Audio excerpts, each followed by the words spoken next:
This video was sponsored by Brilliant. This video contains footage of serious head trauma. Viewer discretion is advised.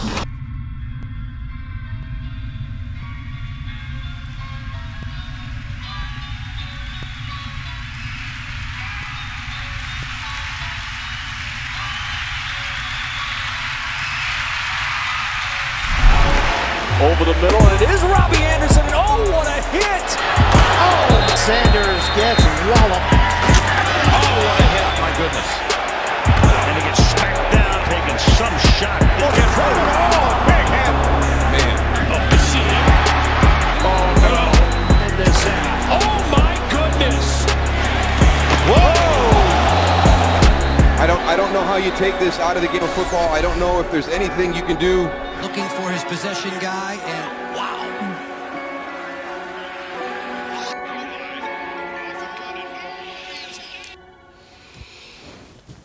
Believe it or not, I've stopped watching football.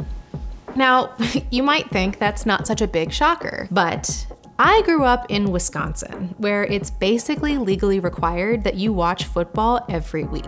And so for many years, I was an avid Packers fan, a bona fide cheesehead. I was even lucky enough to attend a game at Lambeau Field many years back, thanks to a generous gift from the parents of a kid I was tutoring at the time who gave me a set of their coveted season tickets. Every Sunday, it was a tradition to cook up a big pot of chili in the crock pot, crack open a cold beer, pile on the couch with all of my good friends, and cheer on the Pack. To be honest, this ceremonial get-together became just as important, if not more so, than following the ins and outs of football. It was really fun and exciting. Who could ask for anything more? But in 2018, I learned something that made me completely rethink my feelings about football. Been with this franchise for 12 years. As Manning has Collie, and the ball's out. Collie took a vicious hit. He's still down, hasn't moved. Collie is just absolutely frozen on the field. It was a collision with Coleman and Hansen.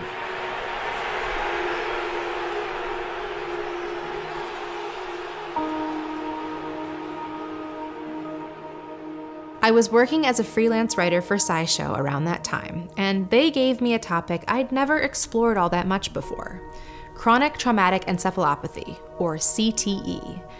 And let me say, what I discovered while writing that script, it brought me up short and totally changed my perspective. See, the reason I became a neuroscientist is because I fell in love with our fragile, incredible brains. And football, as well as other high-impact contact sports, is very, very bad for those precious, delicate organs. If you're like me, you've probably heard about CTE before. It gets brought up in conversations around football to debate helmet safety and whether we should get rid of helmets altogether. But there is so much more to CTE than what you've been told. Do better helmets make people safer, or do they make people lead with the head? Yeah, I think it's research. You know, they're researching that right now. You know, looking at new helmets, new ways to make the game safer. Researchers have been trying to figure out a better way to test helmets to prevent those concussions, and now they say they have finally figured it out. As concern rapidly escalates over the long-term effects of taking hits to the head on the football field, it's given rise to an industry aimed at softening those blows. But can new technology really prevent dangerous concussions? He says that quite a few members of the medical and the research communities are also voicing serious doubts about the current state of science linking concussion to CTE. Right. I'm just throwing out the other side of this story to you. It starts with a concussion, which by itself is not great. Concussions are not uncommon injuries. It's totally possible that you've experienced one yourself, and even more likely if you've ever played a contact sport. Heck, I got a mild concussion when I used to play rugby. Me and another girl went for a tackle at the same time and ended up knocking heads. But really, anything that causes a sudden hit to the head or jostling of your skull can cause such an injury. From falling off a bike, to being in a car accident, to going for a header in soccer. So it should come as no surprise that football players, whose literal job is to repeatedly ram into other players or be slammed into the ground after being tackled, experience a lot of concussions. By one estimate, for every 5 games an NFL team plays, at least one player on that team will suffer a concussion. Like I said, early in the NFL, we had on pads every day. You thudded up twice a day in training camp. You put people on the ground. How many concussions did you have, Manny? A few, yeah, a few over the years. If you would have asked me 8 years ago how many concussions I had during my playing career, I would have probably said 2, maybe 3. And I'm talking about where I lost consciousness for 5 seconds, 10 seconds, a minute. But what we're finding out is that the old saying in football was, "I got my bell rung." Well, having your bell rung, seeing stars, seeing fireworks, ringing in the ears, things of that nature, hundreds, maybe thousands of times I could say that happened to me. Concussions are basically a type of mild traumatic brain injury. The act of being hit suddenly or slammed to the ground causes the brain to bounce around inside the skull, which can stretch and damage neurons, and can lead to a cascade of biochemical signals that can affect brain function both in the short and long term.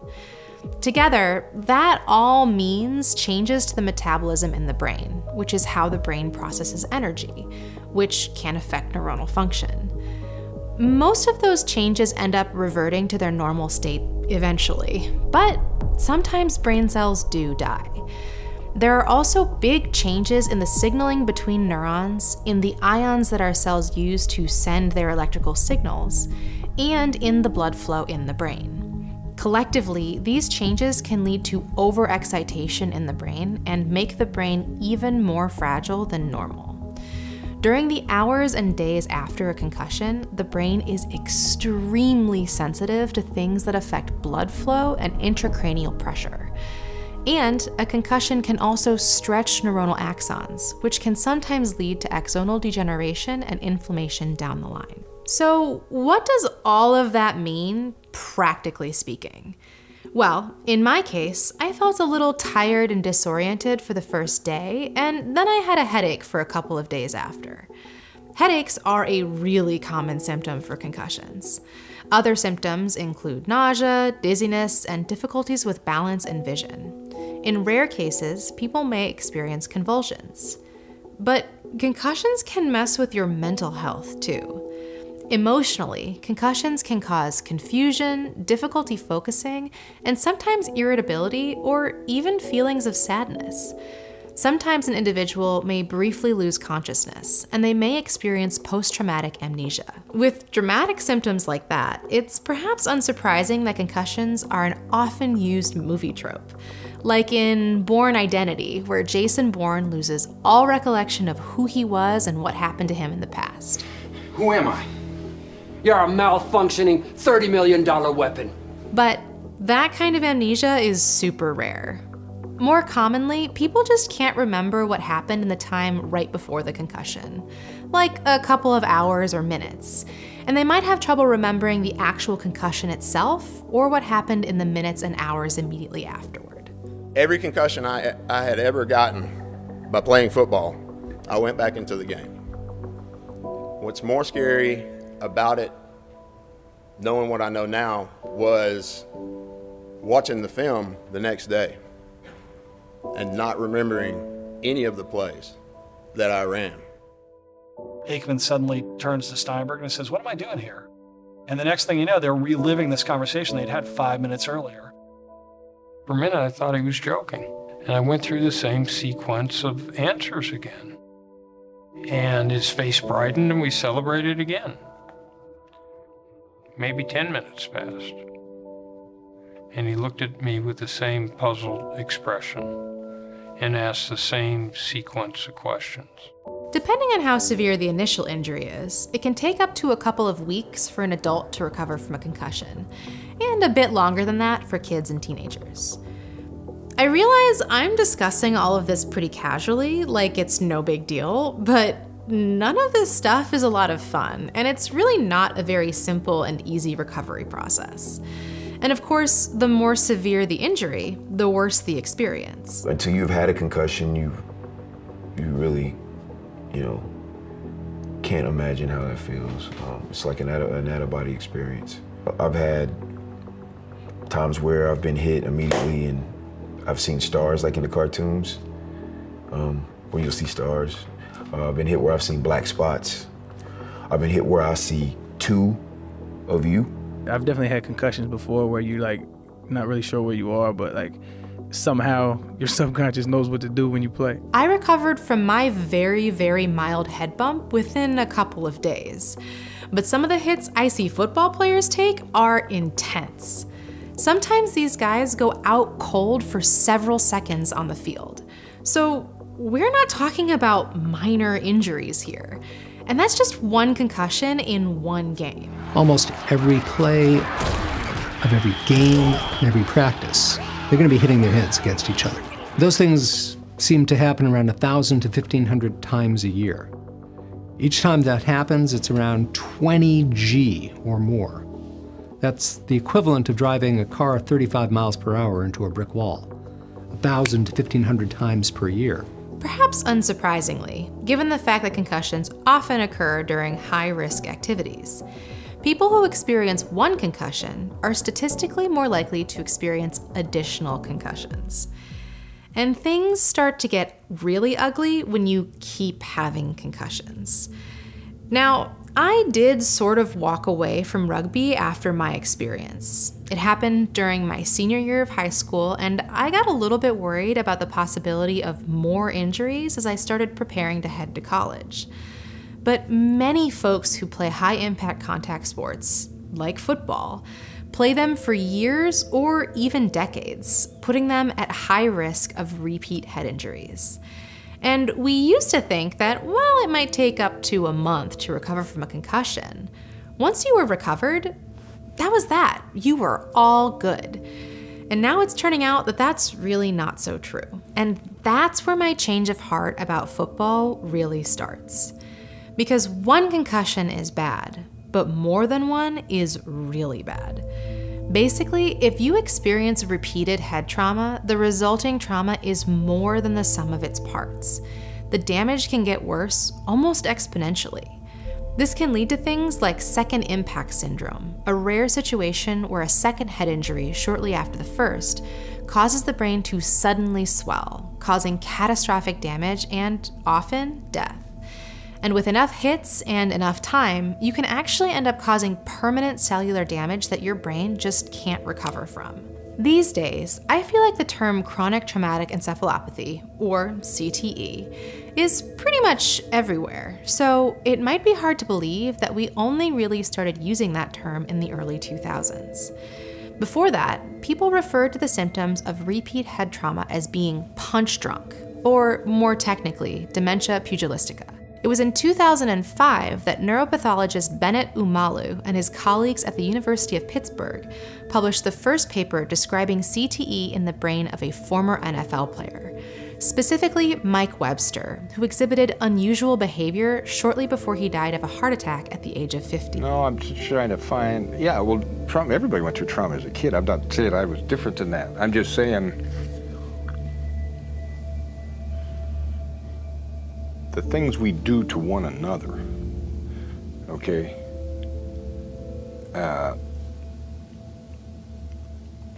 Hell, I don't know what I'm saying. I'm just tired and confused right now. That's why I say I can't really, I can't say it the way I want to say it. I could say I could answer this real easy at other times, but right now I'm just tired.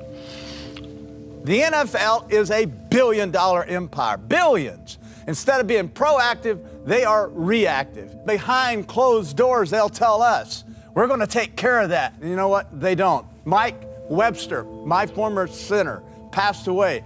A lot of head problems. A lot of living in a car, living under a bridge. NFL take care of him? No, not at all. Nowadays, the majority of cases of CTE are diagnosed in athletes in contact sports, or in military personnel who are exposed to the concussive force of extremely large weapons repeatedly.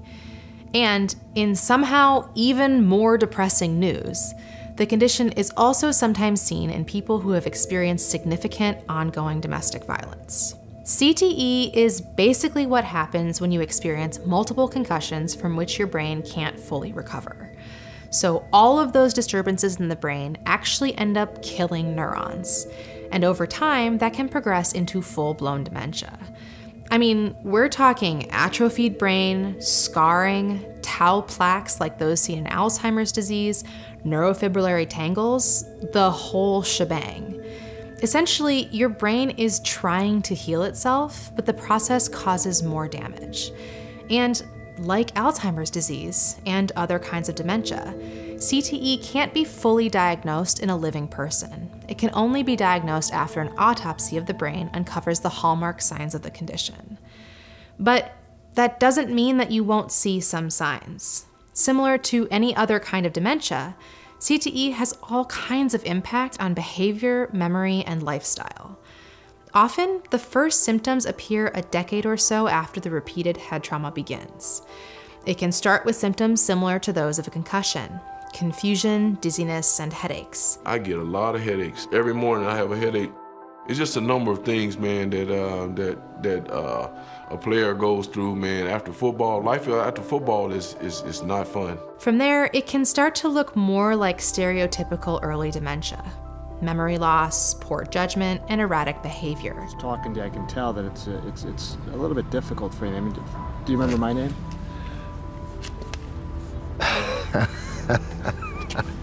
Oh, Sanjay. Got it, yeah. Oh, right. Okay, good. The man on this video is agitated, disoriented, and scaring people at a Washtenaw County auto parts store. They have no idea this man is actually this man. Brian Price, elite NFL defensive tackle for teams like the Tampa Bay Buccaneers and the Chicago Bears. In late stages, patients experience dementia, sensory processing issues, difficulties speaking, movement disorders, and, quite frequently, depression and suicidality. That last bit is really how CTE started to reach public awareness, because there were a disconcerting number of former football players and other contact sports athletes whose families reported they had exhibited concerning behaviors near the end of their lives, and in some cases, died by suicide. Initially, the NFL didn't really want to believe that CTE was a real problem. And I mean, who would? NFL players are at high risk of repeated head trauma. Acknowledging the reality of CTE in former players would be a huge hit to the industry. But the data kept piling up, including one study in 2017, where in an examination of the brains of 111 former NFL players, 110 of them showed evidence of CTE. That's over 99%. Now, since these brains were donated for the express purpose of investigating this question, it's possible, and I would say probably even likely, that this sample set skewed heavily toward people with concerns about CTE. But even so, 110 is a lot of football players with serious neurodegeneration. Now, you'd think this kind of evidence would be enough for me to quit football. And you're right, this is heavy stuff. Many of the men who have later been found to have CTE have had extremely difficult ends to their lives, struggling with serious mental health issues and dying at unusually young ages, sometimes by their own hand. But one could maybe argue that this is a risk football players are choosing to take on, especially nowadays when we have a much better understanding and awareness of the realities of CTE. And it's not like professional football players are playing for peanuts. These guys are making pretty big bucks to slam into each other out there on the field. So maybe in their own internal risk-benefit calculus, it's worth it to roll the dice on CTE. But then, back when I was working on that freelance assignment, I read a study that stopped me cold. Like, I can vividly remember the horror I felt reading that paper, and it pretty much immediately turned me off of watching football. And a content warning here, this next bit is really heavy with discussion of death and suicidality in kids.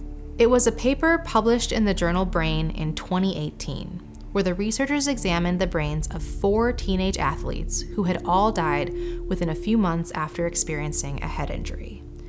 2 of the 4 teenagers died by suicide. One of those 2 kids had already experienced at least 10 concussions during his time playing football. Neither of those 2 kids had any history of anxiety, depression, or suicidality. One of the other teens died due to cerebral edema, which is when your brain fills with fluid, increasing the pressure in the skull. This happened following a light weightlifting session, a couple of weeks after sustaining his 2nd concussion in 2 weeks. The last kid died due to a head injury during a football game. It was his 4th head injury in a month, and all of these kids were 18 or younger. During the postmortem examination of their brains, the researchers noted phosphorylated tau protein in 2 of the 4 cases, tau protein being one of the major biomarkers of CTE. In one case, they were able to straight up diagnose early CTE, and in all 4 cases, they noted signs of inflammation and brain cell damage that are thought to contribute to CTE over time. Reading that paper, all I could think about was, these were kids. Teenage boys who liked to play football, who went to high school and maybe hadn't even voted yet. Maybe they were in the midst of their first relationship, or they were looking ahead to their plans for after graduation. And all 4 of them were dead because of repeated head trauma, something that, at least in their cases, was fully preventable. Did they know what they were getting into when they decided to play? So many parents whose sons want to play football, they are looking for that device, that add-on, that helmet that will protect their children. Correct. Is it out there? It is not. Absolutely is not. As a father of a 4-year-old son,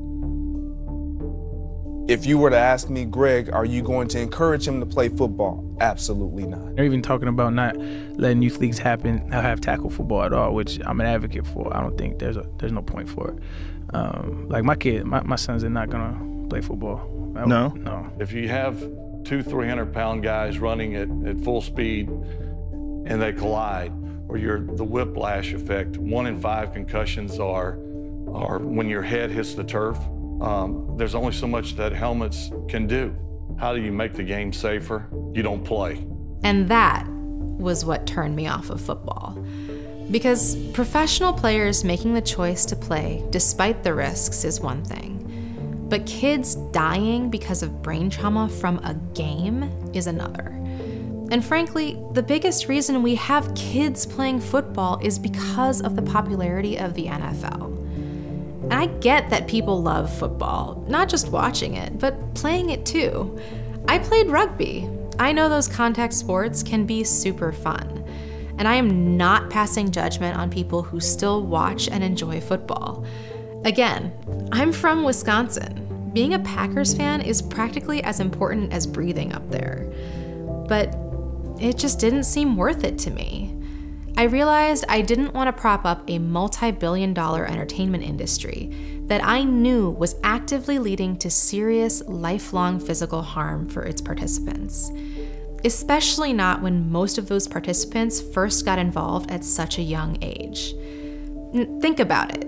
If you play a sport, or if you used to play a sport, how old were you when you started? 6? 10? 14? Do you think you were fully capable of understanding all of the risks involved in something like football and the future potential for CTE at that age?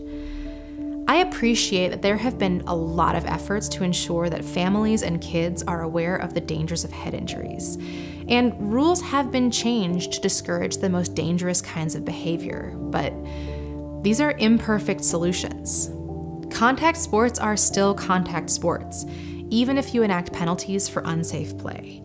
And though concussions happen in many other sports, football is the leader in high school concussions by a wide margin. Nowadays, the NFL is much more open about the risk of CTE, and there have been more conversations about how to prevent it and protect players. A really key part of that strategy is to ensure that players who suffer head trauma don't just get back up and go back out on the field, because experiencing 2 head injuries back to back is one of the things that seems to be the most dangerous. There have been efforts to help players feel more comfortable being honest about whether or not they've experienced a hard hit to the head. And rules have been changed to try and discourage moves that are likely to cause head trauma. and to penalize situations where players are left defenseless and vulnerable to such a hit. They now also impose hefty fines on teams and players who don't follow proper post-injury protocols for ensuring the well-being of the player before sending them back out onto the field. So, the NFL is trying, and I'll give them credit for that. But even with those changes, I just can't really enjoy watching it anymore. So that's why I stopped watching football. And I'm sorry if this has brought up complex feelings or if now I've put you off it too. The social experience of watching a football game is quite something, and I sometimes miss it. But there are other ways to socialize with my friends and other sports to watch. Plus, this way, I don't have to feel so bad about the Packers quarterbacks always breaking my heart and turning into such problematic dudes. So, now that my Sunday afternoons are freed up, I have more time to do other activities, like finally learning some computer science. And I found a great way to do it too, thanks to Brilliant. Brilliant is an online learning platform for STEM that replaces lecture videos with hands-on interactive lessons. It's way more fun to learn with Brilliant than it is to try and learn through a book or a regular online course. Like, their computer science fundamentals course involves a chihuahua in a turtleneck. Now, I've always wanted to learn basic coding, and this course is a great place to start, helping me build a foundation for understanding how computational systems function, what algorithms do, and eventually, I'll even be able to take their programming in Python course. And because Brilliant is so interactive and hands-on, I know I'm gaining real skills that will actually help me learn to code. I recommend that anyone who's considering a career in neuroscience check this resource out, because learning some basic computational and coding skills is a great way to bolster your research and analysis work. And Brilliant has tons of other topics and learning paths for you to check out. Just pick a course you're interested in and get started. They're all designed by award-winning instructors and built upon the principle of active learning, so you're gaining useful STEM knowledge by actually doing it. To check out Brilliant for yourself, go to brilliant.org/neurotransmissions and sign up for free. And the first 200 people that go to that link will get 20% off the annual premium subscription, so don't wait. If you want to learn more about how different kinds of head trauma can affect the brain, and especially how injuries to different brain regions can lead to different kinds of neurological issues, you should definitely make sure to check out our book, Brains Explained, available now wherever books are sold. One of my favorite sections is this spread where we point out exactly what happens if you damage, say, your occipital lobe or Broca's area. So call up your local bookstore today and see if they'll order a copy for you. You can even ask your local library to add it to their collection. I promise it's worth it. So, did I change how you feel about professional football? Where do you stand? Are there reasons you like to watch or don't watch? Let me know in the comments below. Thanks for watching this episode of Neurotransmissions. Until our next transmission, I'm Allie Astrocyte. Over and out.